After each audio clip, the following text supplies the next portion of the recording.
Olá pessoal, tudo bem com vocês? Minhas saudações e cumprimentos a todos e a todas que estão acompanhando aqui o canal. Mais uma vez, professor Lucas, e nós vamos dando prosseguimento aos nossos estudos para a segunda fase da OAB em Direito Tributário. Pessoal que vai prestar agora o exame, o 39º exame de ordem, que vai ser dia 21 de janeiro, agora esse próximo domingo, dia 21 de janeiro de 2024, a segunda fase do exame da OAB, do 39º exame, pessoal que está se preparando para essa fase em tributário. Então, essa aula é mais uma vez para a gente fazer esse treino de exercícios e para vocês lembrarem de alguns temas que nós também já tratamos aqui nas aulas, em aulas práticas e teóricas, para que vocês, na hora da prova, estejam preparados para responder tanto a parte da peça profissional, como também a parte das questões discursivas. E hoje nós vamos analisar as questões discursivas de provas que caíram anteriores, né, a essa, né, que vocês vão prestar. O pessoal vai prestar o 39º exame, tem gente que está me ouvindo aqui que vai prestar o 40º exame de ordem. Então, eu sempre sugiro que analise as provas anteriores para ver como é perguntado cada questão em segunda fase em tributário, para que vocês estejam já preparados a encarar tanto a peça profissional quanto as 4 questões discursivas, tá bom?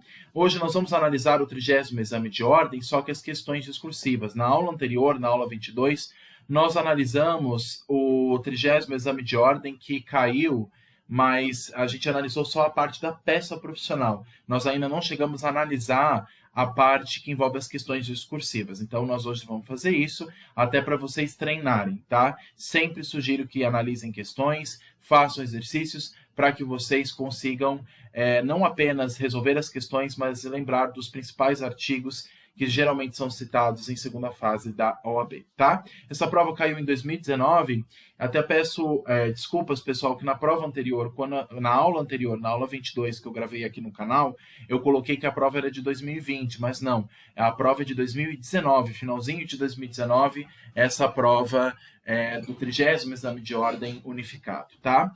E por que é importante, como eu disse, e volto a repetir, por que é importante ver as provas anteriores? Nós vimos o 38º, o 36º, 6º, 5º, 4º, 3º, 2º e assim por diante. Por que é importante a gente ver as provas anteriores da OAB em segunda fase? Porque assim vocês vão entender quais são os temas mais preferidos pela banca FGV e quais são os temas que mais são perguntados, como são perguntados, quais artigos são mais citados nos gabaritos, e a intenção da aula é justamente essa: analisar as questões de segunda fase, analisar os gabaritos da FGV divulgados no site oficial e comentar em cima, para que aí o estudo fique ainda mais didático. Tudo bem? Vamos começar então, pessoal, analisando as questões, as 4 questões discursivas que caiu nessa respectiva prova de segunda fase, para que a gente relembre dos temas e aí se prepare melhor para a segunda fase, que está se aproximando.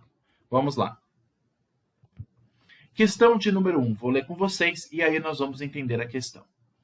A entidade beneficente de assistência social, a Associação Lar das Crianças, devidamente registrada e cumprindo todos os requisitos legais para o gozo de imunidade tributária, requereu à Receita Federal o reconhecimento de imunidade tributária quanto às contribuições para a Seguridade Social. O Fisco Federal negou o pedido, afirmando que a imunidade tributária das entidades beneficentes de assistência social somente abarcava impostos, nos termos do artigo 150, inciso 6, a linha C da Constituição Federal de 88, mas não contribuições. Além disso, o fisco notificou a entidade para que apresentasse a escrituração de suas receitas e despesas e que a entidade se recusou a fazer, alegando que não estava obrigada a manter esta escrituração em razão de sua imunidade tributária. Sobre o caso narrado, responda aos itens a seguir. Primeiro, as entidades beneficentes de assistência social que cumprem todos os requisitos legais para o gozo de imunidade tributária também fazem jus ao reconhecimento de imunidade tributária quanto à contribuição para a Seguridade Social ou apenas quanto a impostos? E a questão B pergunta: está correta tal entidade beneficente de assistência social em se negar a apresentar a escrituração das suas receitas e despesas? Justifique. Pessoal, o que é importante a gente lembrar aqui? Uma das questões clássicas da segunda fase é a questão que envolve imunidade tributária. Como muito bem a questão lembrou, né? Quando a Constituição Federal fala dos entes imunes, que estão previstos todos eles no artigo 150, inciso 6, e as suas respectivas alíneas, A, B, C, D, E, lá estão as respectivas entidades imunes de tributação. Mas essa imunidade, que é contemplada no inciso 6 e que abrange todas aquelas entidades previstas nas alíneas, a exemplo da linha C, como assistência social, o que acontece? Essa imunidade tributária, ela só se aplica primeiro a impostos. E é verdade, a imunidade só abrange impostos e só no que se refere à obrigação principal. O que isso significa? Os entes considerados imunes, contemplados no artigo 150, inciso 6, por exemplo, entidades religiosas, partidos políticos, assistência social, instituições educacionais sem fins lucrativos, a imunidade recíproca entre entes federados, todas aquelas entidades imunes, elas só envolvem impostos, não envolve taxas nem contribuições. Essa é a primeira coisa. E segundo, quando se fala em imunidade, a imunidade ela afasta apenas a obrigação principal, ou seja, de pagar o tributo.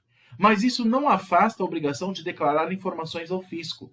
Então, quando se fala que um ente é considerado imune, ele é imune de pagar o tributo, mas ele não é imune de prestar informações ao fisco.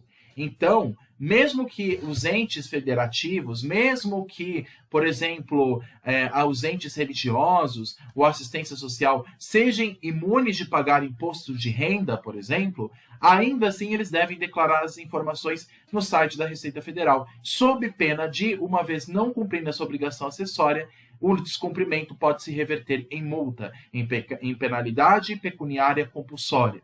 Ou seja, o não cumprimento de obrigação acessória gera obrigatoriamente uma penalidade que nós chamamos de multa, também conhecida como penalidade pecuniária compulsória.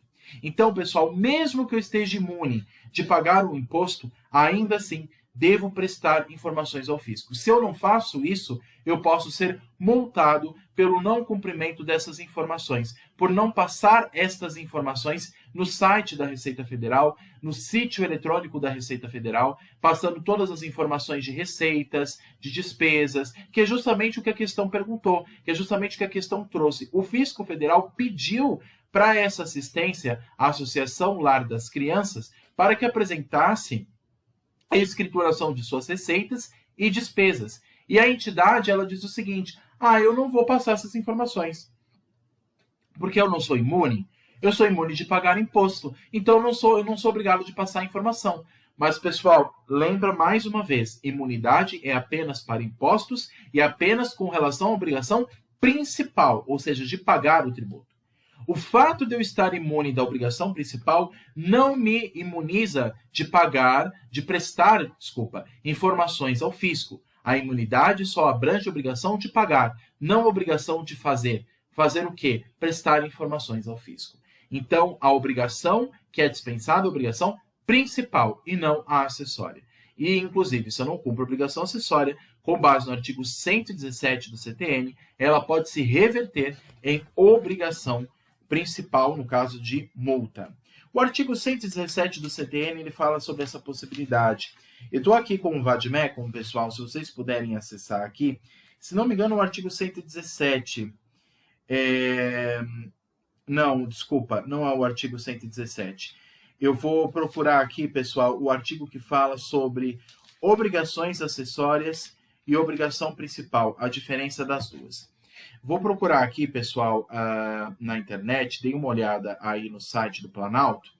Vamos colocar aqui o artigo do CTN que fala sobre obrigação acessória, para ficar bem claro isso para a gente. Artigo 113, vamos ver se a gente encontra aqui. Vamos lá.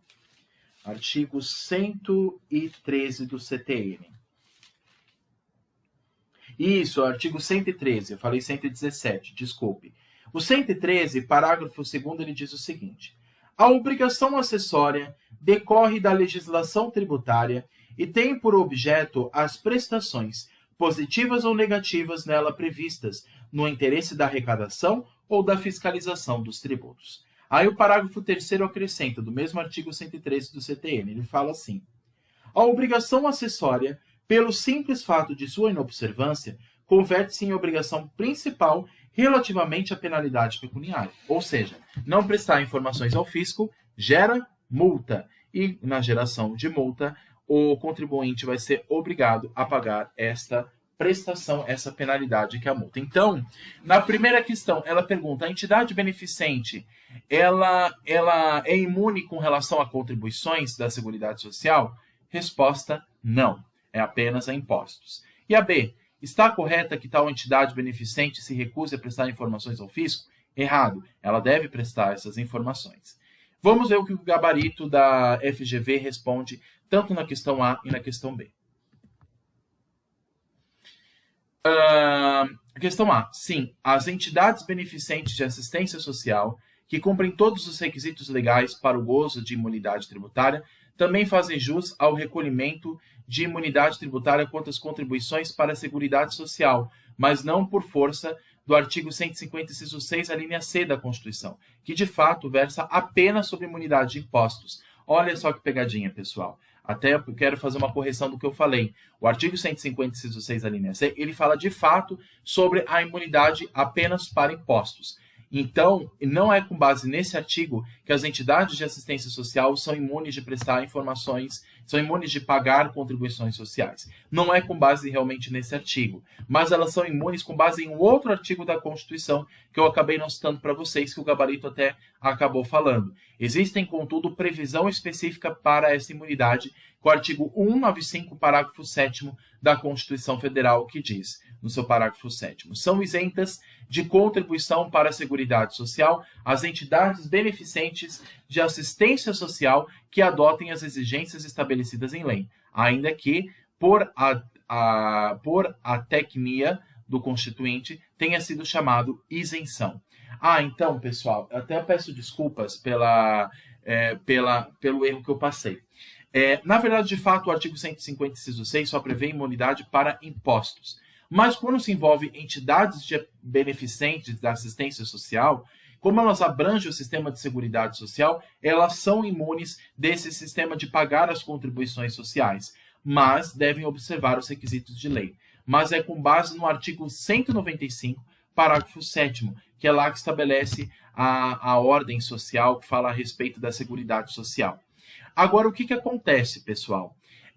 Quando ele fala o nome são isentas, o nome aqui isenção foi usado de maneira imprópria, como muito bem diz o enunciado. Aqui a Constituição não se fala apenas de isenção, porque isenção é concedida por lei. Aqui se fala de imunidade. Então, quando fala assim, no parágrafo 7º do artigo 195 da Constituição, são isentas de contribuição, na verdade o nome certo são imunes de contribuição para a Seguridade Social. Então, o nome isento aqui, na verdade, se interpreta como imunidade.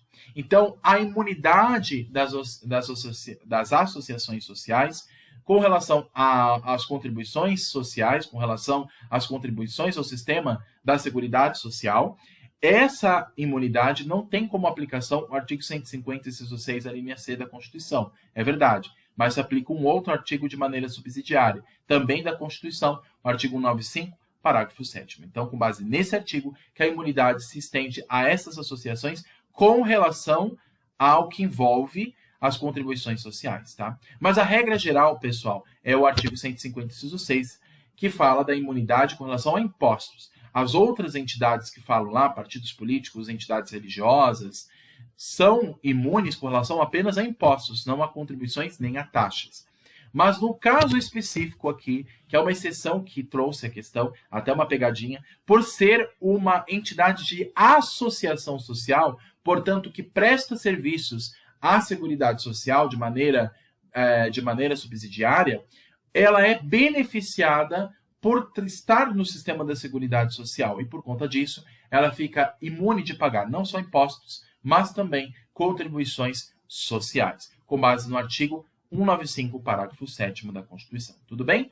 Então, quero fazer essa correção aqui, pessoal, e peço desculpas aqui pelo erro da informação, tá? Mas só fazendo essa correção aqui inicial. E a outra questão que nós respondemos, né, aí de maneira certa. Está correto tal entidade beneficente da assistência social em se negar a apresentar a escrituração de receitas e despesas? Não.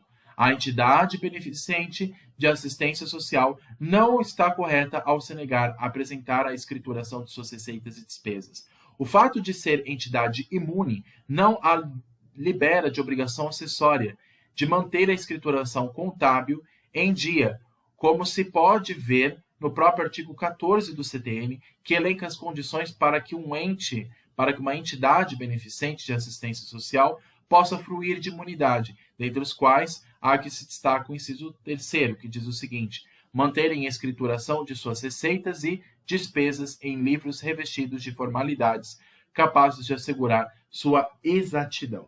Então, é necessário o cumprimento da obrigação acessória, não só com base no artigo 14 do CTN, que fala de maneira mais específica das entidades beneficentes de assistência social, mas, como falei também, com base no artigo 113 do CTN. O artigo 113 do CTN, parágrafos 2º e 3º, eles falam justamente que a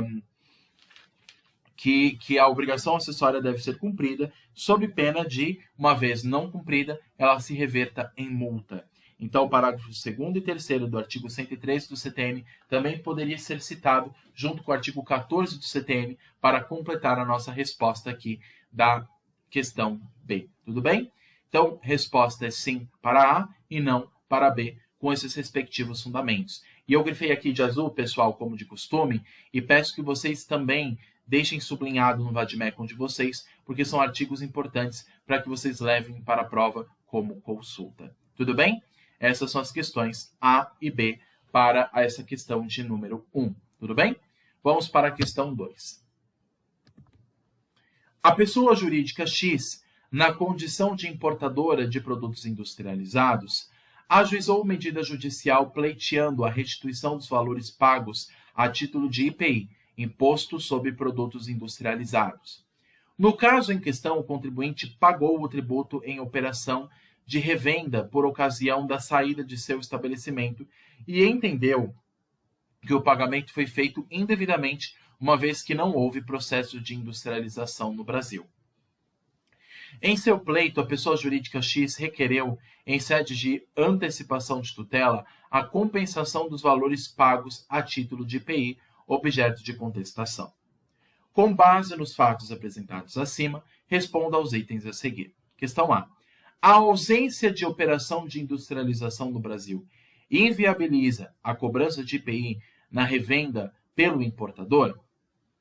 E B. É possível requerer, em sede de antecipação de tutela, a compensação de eventual tributo pago indevidamente? Qual que é a resposta correta para o caso? Pessoal, eu já tive uma aula aqui, inclusive, no canal, que é uma aula teórica que envolve a regra matriz de incidência tributária do IPI. Se não me engano, aqui no canal é o vídeo mais assistido do canal, é o vídeo que tem maiores espectadores aqui do canal. Então, se vocês colocarem aqui no canal e pesquisarem IPI, regra matriz de incidência tributária, lá nós trabalhamos as regras matrizes, o que envolve os critérios para a aplicação do IPI, critério material, espacial, temporal, quantitativo, pessoal. Lá nós estudamos, com base na Constituição do CTN, como se aplica o IPI como regra e suas exceções. Como regra geral, nós sabemos que o IPI se aplica a produtos nacionais que aqui são industrializados, ou produtos de multinacionais que aqui são produzidos. Então, por exemplo, montadoras de carro estrangeiras, a Toyota, a Peugeot, a Renault, a Citroën, a Chevrolet, enfim, qualquer dessas empresas estrangeiras que estão aqui no Brasil, quando elas fazem a montagem de automóveis aqui no Brasil, mesmo que elas tenham sua sede no exterior, se a operação ocorreu aqui dentro do Brasil, isso é fato gerador para que se aplique o IPI. O critério espacial do IPI é que ele se aplica dentro do território nacional para essas operações de industrialização que ocorreram dentro do país. Só que aí a questão ela traz um outro fato, um fato novo, que é o seguinte: o contribuinte ele diz o seguinte: a industrialização desse produto importado ela não ocorreu no Brasil. Ele é um produto que está sendo importado em território nacional. Só que a industrialização desse produto ocorreu no estrangeiro. Aí o fisco federal, mesmo assim, está cobrando esse IPI desse produto importado. Aí o contribuinte está perguntando para você, olha só, eu sou obrigado a pagar IPI? Porque esse produto que eu estou comprando, esse produto estrangeiro que eu estou comprando e que foi produzido lá fora e que está sendo importado aqui no território nacional, será que eu vou ter que pagar IPI? Porque a industrialização ocorreu lá fora, não foi aqui. Então, o fato gerador de IPI ocorre aqui no Brasil da mesma forma? Será que o IPI se aplica a esse produto, já que a industrialização ocorreu só lá fora? Será que não teria que pagar apenas imposto de importação? Porque, de fato, a importação está ocorrendo. Ele está comprando o produto do estrangeiro e internalizando aqui no Brasil. E a internalização desse produto por meio do despacho aduaneiro, aí a aplicação do imposto de importação. Só que a questão não envolve imposto de importação aqui. Está perguntando do IPI, Imposto sobre Produtos Industrializados. Se o produto é estrangeiro e foi produzido lá fora, será que ainda assim, entrando no Brasil, ele tem que pagar IPI? E como nós sabemos também, aí a questão B pergunta esse outro aspecto do IPI, o IPI é um imposto plurifásico, assim como o ICMS. Ele se aplica a várias fases da etapa de produção. Só que o contribuinte está questionando na esfera judicial, em sede de tutela de urgência, de tutela antecipada, pedindo que os valores sejam pagos a título de IPI, haja a restituição dos valores pagos em compensação na cadeia de produção. Então, ele está pedindo o seguinte, em sede de tutela antecipada, né? Ele está apresentando o fumus boni iuris e o pericum in mora. Ele está pedindo para o juiz o seguinte, a restituição desse valor pago em compensação. E aí a questão B pergunta, é possível requerer, em sede de antecipação de tutela, a compensação de eventual tributo pago indevidamente? Será que em sede de tutela eu posso fazer esse pedido de pagamento antecipado? Ou será que eu não posso fazer isso em sede de tutela antecipada? Será que pode haver decisão interlocutória de um juiz de primeiro grau que favoreça a minha tutela antecipada a fim de que haja essa compensação, essa restituição desse valor pago em compensação de tributo indevidamente, que foi pago indevidamente? Será que existe essa possibilidade ou não? Aí trazem esses questionamentos a questão A e B. Como é que o gabarito trouxe as respectivas respostas? Vamos comentar. A questão A diz que não.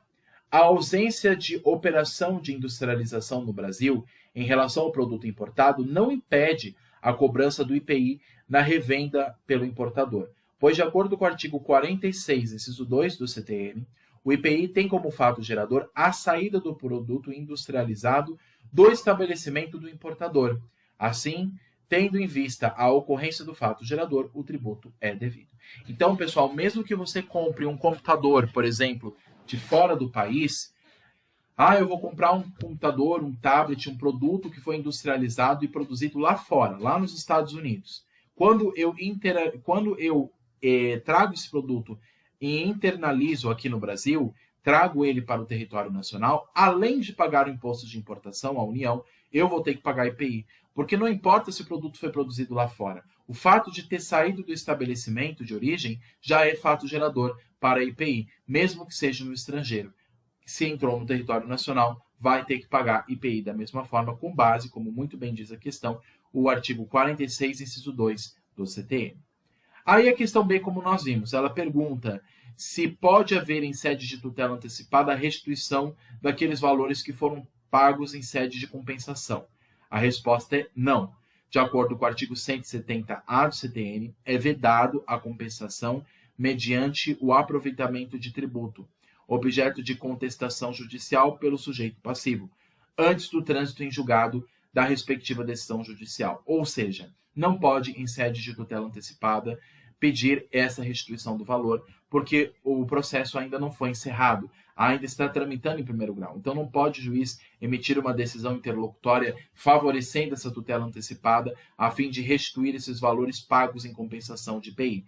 Nesse caso, não é possível. Então, somente no fim do processo é que é possível pedir essa restituição do valor, e não antes. Tem que se esperar o término do trâmite judicial, no caso, o trânsito em julgado da respectiva decisão judicial, tendo como base o artigo 170-A do CTN, como muito bem a questão também trouxe aqui no gabarito. Tudo bem?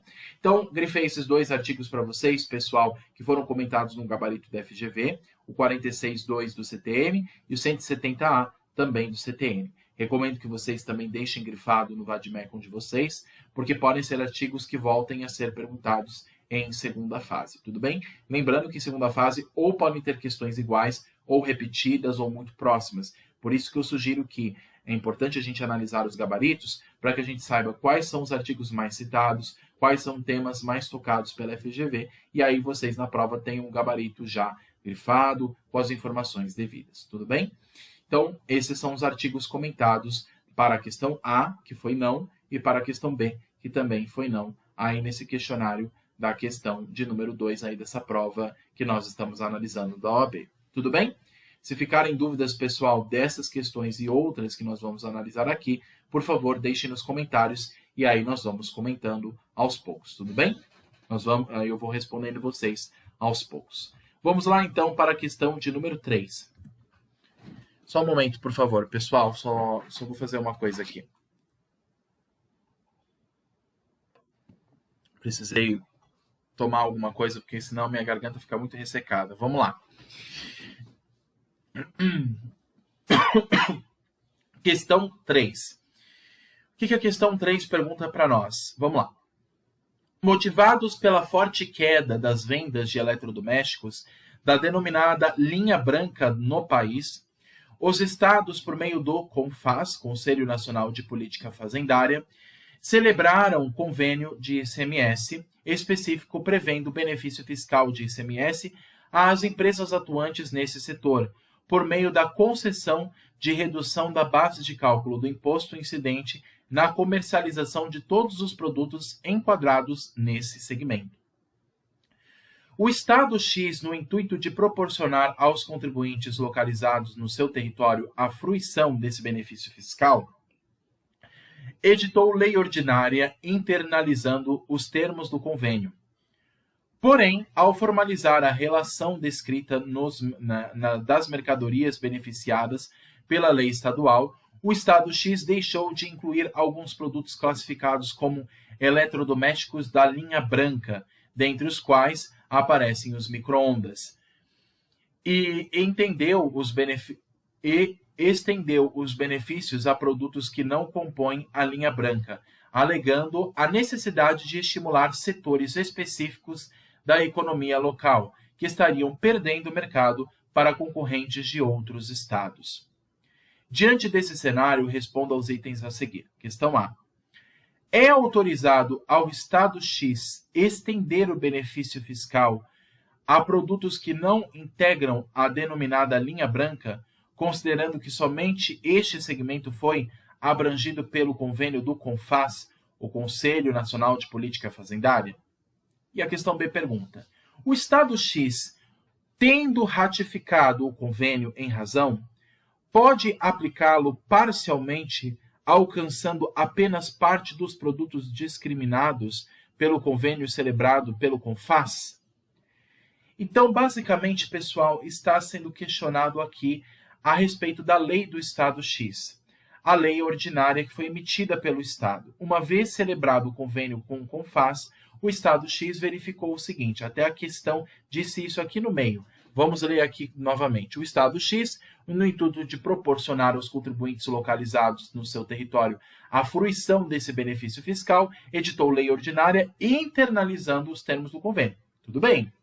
Porém, ao formalizar a relação descrita nas mercadorias beneficiadas pela linha estadual, o Estado X deixou de incluir alguns produtos da chamada linha de eletrodomésticos branca, dentre eles os micro-ondas, e estendeu os benefícios a produtos que não compõem a linha branca. Então, olha só o que o Estado fez por meio de lei ordinária. Ele não observou o convênio do CONFAS. Alguns produtos que foram previstos por esse convênio não foram contemplados para receber algum benefício fiscal, mas outros que não estavam previstos nesse convênio foram beneficiados por meio de lei estadual. Aí a grande questão é, o que prevalece? A lei do Estado X sobre o seu território ou aquilo que foi estabelecido pelo convênio do CONFAS? O que a Constituição Federal fala a respeito? O que o CTN também fala a respeito, em termos de lei geral? A lei do Estado é que prevalece ou é ou é o convênio do CONFAS? Nós sabemos, claro, que o ICMS é de competência dos estados e cabe aos estados, por meio de suas respectivas leis, estabelecer regras, inclusive, de isenção de ICMS. Mas nós sabemos que também deve se observar uma regra geral, que é estabelecida pela Constituição e mais especificamente pelo CTN e pela Lei Geral de ICMS. Então, pessoal, aí que vem a questão. O que prevalece? A lei do Estado ou o convênio do CONFAS? E é basicamente isso que pergunta. É autorizado ao Estado estender esse benefício a outros produtos que não estão previstos nesse convênio e, por sua vez, não beneficiar outros produtos que o convênio prevê? O que prevalece? O que o convênio do CONFAS diz ou o que a lei estadual prevê? O que prevalece nesse caso? Aí a questão B também perguntou, pode aplicar esse convênio de maneira parcial, alcançando apenas parte dos produtos discriminados pelo CONFAS? Será que o Estado não deveria observar a determinação do CONFAS? Ou o Estado pode, de maneira arbitrária, obedecer ou não esse convênio? Será que esse convênio é algo banal ou ele é estabelecido pela Constituição? Será que a Constituição obriga que os Estados observem as determinações do CONFAS ou não? O que prevalece nesse caso? Basicamente, essa é a questão 3. Vamos ver o que os gabaritos responderam e aí nós vamos comentar em cima qual que é a resposta correta para A e a B. Questão A, qual que é a resposta? Não. Nos termos do artigo 155, parágrafo 2º, inciso 12, a linha G, da Constituição Federal, compete à lei complementar e não ordinária, a lei complementar regular, a forma como, mediante deliberação dos Estados e do Distrito Federal, isenções, incentivos e benefícios fiscais relativos ao ICMS, o Imposto sobre a Circulação de Mercadorias e Serviços, serão concedidos e regulados. Esta atribuição é conferida pela Lei Complementar 24 de 75, que estabelece a obrigatoriedade de os benefícios fiscais de ICMS, inclusive os estabelecidos via redução da base de cálculo, serem pactuados por meio de celebração de convênio pelos Estados e pelo Distrito Federal no âmbito do CONFAS. Nessa mesma linha, o Supremo Tribunal Federal reputa inconstitucional lei que conceda benefício fiscal de ICMS sem prévia autorização do CONFAS. Então, o que prevalece, pessoal? O convênio do CONFAS, a determinação do CONFAS ou a lei estadual? É o convênio do CONFAS, inclusive como já determinou a Constituição Federal.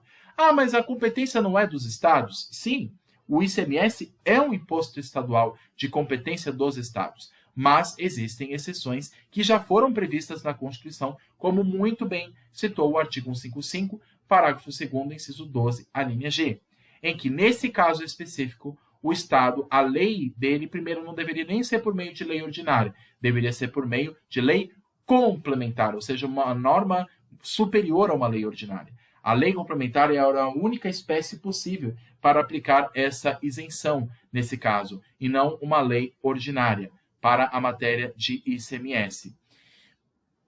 E outra questão, como muito bem, inclusive, o Supremo Tribunal Federal já estabeleceu, mesmo sendo um imposto de competência dos estados / do Distrito Federal também, ainda assim o que prevalece não é a lei do estado, e sim o convênio nacional, que é o CONFAS. Mas por que tem que ter esse convênio nacional? Por que tem que ter uma lei geral de ICMS que se aplique a todos os estados? Para justamente evitar, pessoal, aquilo que nós chamamos de guerra fiscal. Ou seja, para evitar arbitrariedades, ou seja, para evitar que um Estado aplique uma alíquota ou uma cobrança de ICMS ou uma isenção muito abusiva e assim atrai as empresas para o seu respectivo Estado, para evitar essa guerra fiscal entre Estados, essa guerra desproporcional, todos os Estados devem observar uma regra geral estabelecida, inclusive pelo CONFAS. Então, o Estado de São Paulo não pode aplicar uma isenção de ICMS se isso violar a determinação do CONFAS. Porque se o Estado de São Paulo, que tem, vamos supor, bastante recurso econômico, né? Aliás, a gente sabe que São Paulo tem esse potencial econômico, se São Paulo faz isso de aplicar uma isenção total de ICMS ou aplicar uma alíquota muito baixa, sem respeitar um mínimo, se mudar as regras gerais de ICMS, isso pode atrair que as empresas venham para São Paulo e saiam dos estados vizinhos e saiam das demais regiões do país e se concentre apenas em um único estado. Então, para evitar essa guerra fiscal entre estados e estabelecer uma regra mínima a ser analisada, para evitar esse abuso econômico, para que haja uma isonomia entre estados, para que haja um equilíbrio entre os estados, uma regra geral a ser observada, Então, a Constituição e o STF dizem que deve-se observar primeiro a regra geral do CONFAS e da Constituição, e depois é que se aplica a lei estadual. Então, primeiro vem a lei nacional, a lei geral, o convênio do CONFAS. Depois é que se aplica a regra específica de cada estado. Então, a questão para A é não. E aí a questão B perguntou o seguinte lá atrás. O estado X, tendo ratificado o convênio em questão, pode aplicá-lo parcialmente, alcançando apenas parte do produto discriminado pelo CONFAS? A resposta nesse caso é sim. A jurisprudência firmada tanto no âmbito do STF, do Supremo Tribunal Federal, como no Superior Tribunal de Justiça, reconhece natureza autorizativa e não impositiva aos convênios do CONFAS, asseverando que a celebração desses acordos não gera automaticamente aos contribuintes direito líquido e certo à fruição dos benefícios ajustados nos convênios. Entender de maneira diferente resultaria em ofensa à autonomia político-administrativa dos Estados em relação à União, consagrada pelo artigo 18 caput da Constituição Federal de 88. Assim sendo, não há óbice para que o Estado X deixe de aplicar parcialmente benefício fiscal contido no convênio a determinadas mercadorias. Então, o Estado teria essa autonomia com base no entendimento já consolidado pelo STF. Então, lendo novamente essa parte final, ele diz o seguinte: entender de maneira diferente resultaria em ofensa à autonomia político-administrativa dos Estados. E lembrando que, claro, que os Estados devem observar regra geral estabelecida pela União, mas cada Estado tem a sua regra específica, porque nós estamos no Estado federativo e cada ente possui a sua competência, inclusive em matéria tributária. Então, essa competência também garante aos Estados trabalharem de uma maneira mais autônoma em cada um deles. Então, claro que observando uma regra geral estabelecida pela União. Mas as regras específicas é o ente competente que estabelece. Então, São Paulo tem uma lei, o Rio de Janeiro tem outra, Minas Gerais tem outra, cada estado da federação e o Distrito Federal tem a sua autonomia político-administrativa. Então, eles podem aplicar essa isenção de uma maneira parcial, fazer essa aplicação de uma maneira gradual, porque é uma atribuição que eles possuem, tudo bem? Uma atribuição constitucional garantida a todos os entes da federação, tudo bem? Então, essa é a questão correta para a B. Questão A, não. Questão B, sim, para o questionamento da 3 aqui da prova, tudo bem? Se ficarem dúvidas, deixem aqui nos comentários e aí eu vou respondendo vocês. E aqui, como sempre, grifei os artigos em azul para que vocês tenham como referência. Vamos então para a nossa quarta e última questão da prova. O que a nossa quarta questão perguntou? Agora uma questão que envolve outro tipo de imposto, o ITBI. Pessoal, uma questão que eu quero falar para vocês um ponto que eu gostaria de falar para vocês estudem espécies tributárias. As espécies tributárias são os que mais caem, uma das questões que mais caem em segunda fase. Pergunta sobre imposto de renda, nós tivemos aqui na prova uma pergunta sobre imposto de renda, depois sobre ICMS e agora sobre ITBI. Então, estudem. Aqui no canal tem as aulas teóricas de cada um dos impostos. Se vocês tiverem dificuldade, por favor, me avisem, que aí eu vou respondendo vocês. Tudo bem? Vamos analisar o que diz aqui a questão 4. José da Silva, desejando integralizar sua parte no capital social da sociedade empresária da qual é sócio, buscou transmitir imóvel de sua propriedade de alto valor para a sociedade empresária, cuja atividade preponderante é de locação de imóveis. Ele ficou surpreso ao verificar que havia cobrança de ITBI, Imposto de Transmissão de Bens Imóveis, e mais admirado ainda que a aplicação de alíquota superior àquela aplicada a outros imóveis de menor valor, em razão da existência de lei municipal ordinária estabelecendo alíquotas progressivas de ITBI em função do valor do imóvel. Diante desse cenário, responda aos itens a seguir. Primeiro, José da Silva tem razão ao ser contrário à cobrança de ITBI? E outra, questão B. José da Silva tem razão ao insurgir contra diferenças de alíquotas em relação ao ITBI cobrado? Pessoal, lembra que a gente estudou, mais uma vez, lembrando a regra matriz de incidência do ITBI. E no critério quantitativo, nós sabemos que envolve dois aspectos, a base de cálculo vezes a alíquota. Quando nós falamos de impostos que envolvem propriedade de imóveis, como a exemplo, não é o caso aqui, mas citando um exemplo aqui do IPTU, o Imposto sobre a Propriedade Territorial Urbana, Imposto sobre a Propriedade Predial e Territorial Urbana, o IPTU, que é um imposto já municipal, ele tem como base o quê? O valor venal do imóvel. Então, o cálculo de IPTU tem como base o tamanho do imóvel. Quanto maior o imóvel, quanto mais valorizado é esse imóvel, maior será a cobrança de IPTU, porque o valor do IPTU ele é calculado com base, primeiro, no valor do imóvel, do valor de mercado daquele imóvel, do valor venal do imóvel, vezes uma alíquota. E essa alíquota é proporcional. Quanto maior o valor do imóvel, maior será a alíquota. Quanto mais valorizado for o imóvel, maior será a alíquota de IPTU sobre ele. Mas será que essa regra se aplica também a ITBI? Será que ela pode se aplicar a imposto de transmissão de bens imóveis? Será que a regra que existe no IPTU pode se aplicar ao ITBI, que é dos estados? Aí a questão A também perguntou, né? Ele tem razão, né, o nosso cliente José da Silva, ao dizer que é contrário à cobrança de ITBI, porque lá no início da questão, o que ele falou? João da Silva, desejando integralizar sua parte no capital social da empresa, da sociedade empresária da qual é sócio, buscou transmitir imóvel de sua propriedade de alto valor para a sociedade empresária, cuja atividade preponderante é de locação de imóveis. Será que ele deveria ser cobrado de ITBI por ele ter transmitido esse bem imóvel para uma pessoa jurídica? Porque ele falou o seguinte, ele ficou surpreso ao verificar a cobrança de ITBI e mais admirado ainda com a aplicação de alíquota superior àquela aplicada a outros imóveis de menor valor. Será que a alíquota de ITBI é uniforme? Ou será que ela varia conforme a base de cálculo, assim como ocorre no IPTU? Qual que é a regra aplicada aqui nesse caso, pessoal? Vamos analisar o gabarito e aí a gente responde as questões A e B. Questão A. A resposta é não. José da Silva não tem razão.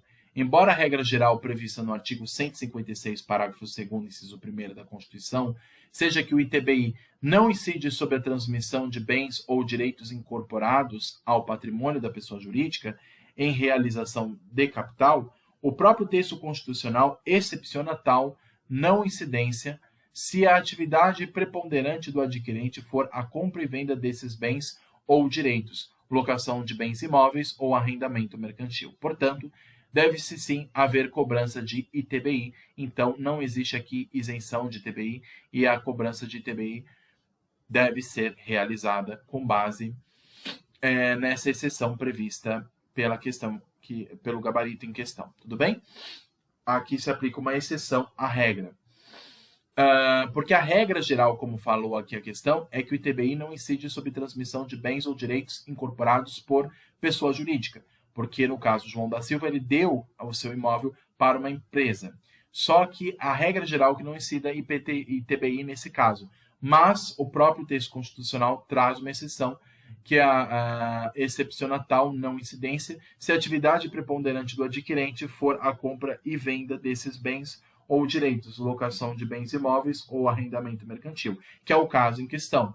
Então, por haver uma exceção à regra geral prevista no artigo 156, parágrafo 2º, inciso 1º da Constituição, existe essa exceção prevista também no texto constitucional e, nesse caso, não, a cobrança é devida e, portanto, João da Silva não está certo e deve pagar, sim, o ITBI ao Estado respectivo. Aí a questão B perguntou, José da Silva tem razão ao insurgir-se contra a diferença de alíquotas de ITBI cobrado? A resposta é sim. José da Silva tem razão. O ITBI é um tributo real, que não admite alíquotas progressivas em razão do valor do imóvel, como sedimentado pela súmula 656 do STF. É inconstitucional a lei que estabelece alíquotas progressivas para o ITBI, Imposto de Transmissão Inter Vivos e Bens Imóveis, com base no valor venal do imóvel.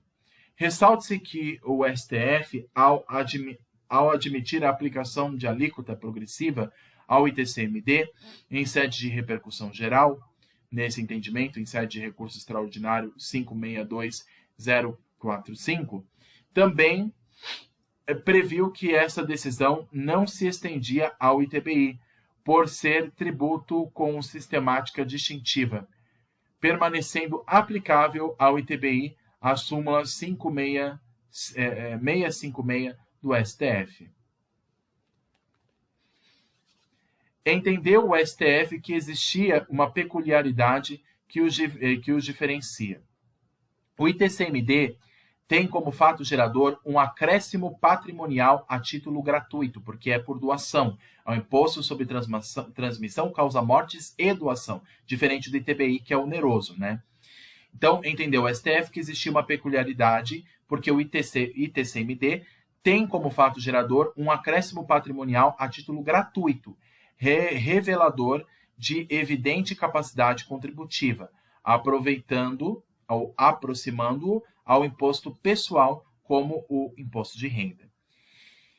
Isso autoriza que seguisse sistemática similar quanto à progressividade, que não ocorre no ITBI. Então, o ITBI não tem essa regra da progressividade da alíquota, em que não havia um aumento de patrimônio, mas uma mera subrogação ou substituição do dinheiro usado para adquirir o imóvel pela propriedade do imóvel. Então, houve apenas uma transferência, né, do dinheiro que se paga para o imóvel que se recebe, mas o valor permanece o mesmo. Se é em dinheiro, se é em imóvel, o valor permanece o mesmo. O ITCMD não. ITCMD você está doando um imóvel. Você não vai receber nada em troca. Quando um pai doa um imóvel para um filho, aí tem que se pagar o quê? ITCMD, pela doação do imóvel de um para o outro. Então, nesse caso, aí não é um acréscimo patrimonial. Quando eu recebo uma doação, eu estou acrescentando meu patrimônio e o outro está perdendo. Aí, nesse caso, se aplicaria a regra da progressividade da alíquota. Agora, o ITBI não. O ITBI eu vendo um imóvel e o outro compra. O outro vai perder dinheiro, mas ao mesmo tempo vai ganhar o imóvel que ele comprou. Então, nesse caso, vai haver transferência de bens. Um vai receber o dinheiro e o outro vai receber o imóvel comprado. Nesse caso, como há transferência de bens, como não houve um aumento de patrimônio, mas sim a sua subrogação, a sua transferência, nesse caso, o ITBI ele não se aplica a regra de progressividade da alíquota, assim como se observa no ITCMD, ou mesmo como eu citei no IPTU.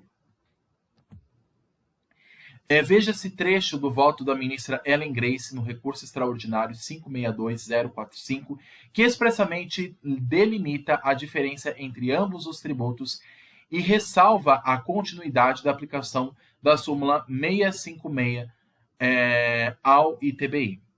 O que diz esse entendimento? O ITCMD permite mais do que uma simples presunção indireta de capacidade contributiva do contribuinte. Isso porque não se trata de um tributo que incida sobre a propriedade de um bem, por exemplo, de característica estética e dissociada da situação do contribuinte ou que tome qualquer outra realidade econômica de modo isolado. O imposto sobre a transmissão causa-mortes é devido pelo beneficiário ou recebedor do bem ou direito transmitido. Então, no caso, o herdeiro do bem, aquele que recebeu a casa doada, esse que recebeu é que vai pagar o ITCMD. Então, o filho que recebe a casa doada pelo seu pai, esse beneficiário que vai pagar o ITCMD, por ocasião do direito e necessário acréscimo patrimonial que a transmissão implica. Aliás, trata-se de um acréscimo patrimonial a título gratuito, que revela por si mesmo evidente e clara capacidade contributiva, ou seja, o poder aquisitivo daquela pessoa de doar aquele imóvel para outra pessoa.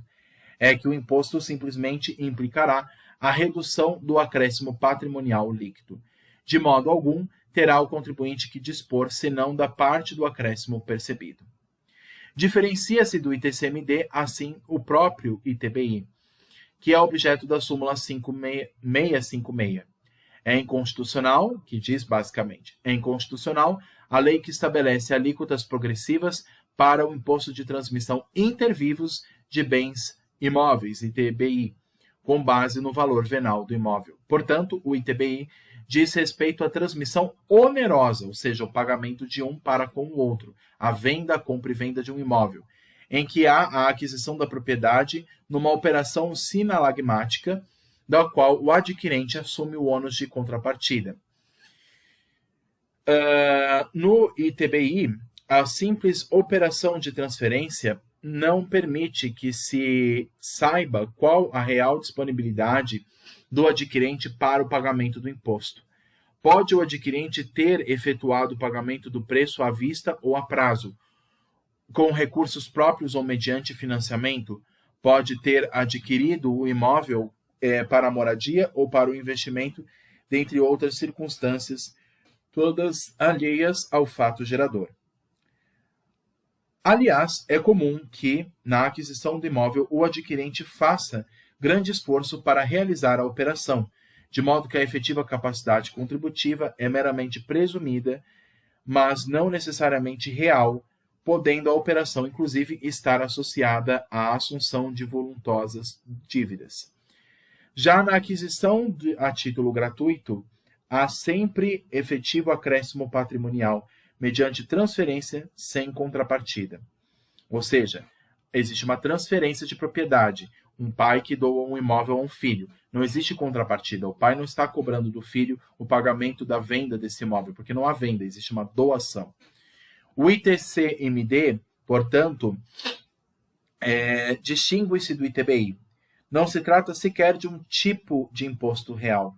Portanto, o próprio fato gerador revela inequívoca capacidade contributiva dele decorrente. Nessa medida, e considerando a subjetivação que admite, pode-se mesmo considerar que, na classificação entre impostos reais e pessoais, o ITCMD penderia mais para essa categoria. Então, nesse caso, o ITBI não se aplica à regra de progressividade, como se vê no ITCMD ou mesmo no IPTU, onde a pessoa tem a propriedade ou domínio útil daquele imóvel, e quanto mais valorizado é o valor do imóvel, maior será a alíquota aplicada à base de cálculo. No ITBI, não. No ITBI, ele tem uma regra fixa, uma base de cálculo e uma alíquota fixa, e claro que cada uma delas vai ser estabelecida por cada estado, mas devendo sempre observar uma regra geral. Então, o ITBI ele não tem essa volatilidade, esses acréscimos da base de cálculo em proporção à alíquota e vice-versa. O ITCMD que tem essa regra, ou o IPTU, mas o ITBI é um imposto real. Então, ele se aplica apenas sobre o valor daquele bem que foi vendido, com base no valor daquele bem, vezes a alíquota estabelecida em lei. Mas não existe progressividade nesse caso, então o ITBI fica afastado dessa regra geral. Tudo bem? Inclusive com base na súmula 656 do STF, que é a súmula que nós analisamos aqui no início do gabarito. Tudo bem aqui, pessoal? Esses são os artigos que eu quis grifar, a súmula em questão, inclusive o voto da ministra Ellen Grace, que foi citado aqui no gabarito. Pessoal, basicamente esses são os comentários das 4 questões. Espero que tenha ajudado de alguma forma. Caso tenham dúvidas, deixem aqui nos comentários.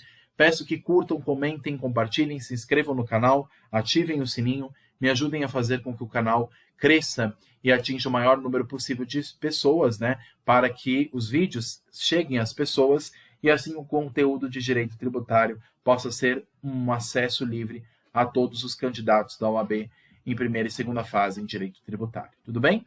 Então, o objetivo é justamente ajudar a todas as pessoas, a todos os estudantes da área. Pessoal, vou tirar aqui dos slides do PowerPoint. Quem quiser os slides dessa aula, como também das aulas anteriores, deixe o e-mail de vocês aqui no comentário, que aí eu vou respondendo vocês conforme a disponibilidade. E aí eu passo para vocês o material não só dessa aula, como das aulas anteriores, caso alguém tenha interesse, tá bom? Bons estudos a todos, pessoal. Um abraço e até a próxima. E fico disponível para esclarecer dúvidas caso alguém tenha. Tudo bem? Lembrando que a prova da segunda fase da OAB, do 39º exame, está se aproximando. Vai ser dia 21 de janeiro, num domingo. Então, boa prova para todos. Se tiverem dúvidas, por favor, me avisem. E vamos juntos aí se preparar para as etapas finais. E assim conseguirmos a tão sonhada aprovação na segunda fase em Direito Tributário da OAB. Tudo bem? Bons estudos a todos, pessoal. Um abraço e até a próxima. Tchau, tchau.